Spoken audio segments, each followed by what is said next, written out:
Hi everyone. Today, I will be talking about the different types of investment. There are several types of investment, each with its own unique characteristics and risks. Here are some of the most common types of investment. First is stocks. Stocks are ownership shares in a company.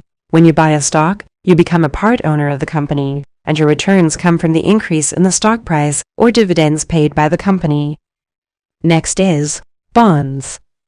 Bonds are debt securities issued by governments or corporations. When you buy a bond, you're essentially lending money to the issuer, who agrees to pay you back with interest over a set period of time.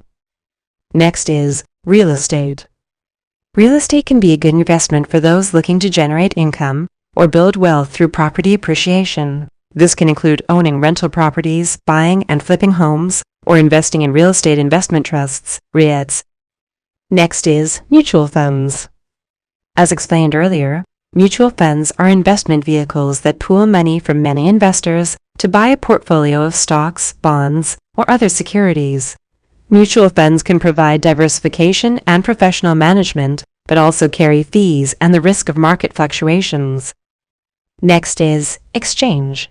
Traded funds, ETF. ETFs are similar to mutual funds, but they trade on an exchange like a stock, and their prices fluctuate throughout the trading day.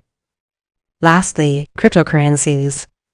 Cryptocurrencies are digital or virtual tokens that use cryptography to secure their transactions and to control the creation of new units.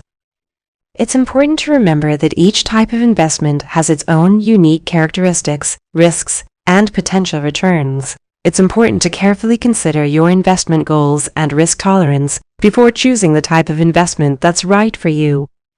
Additionally, it's always a good idea to seek the advice of a financial advisor before making any investment decisions.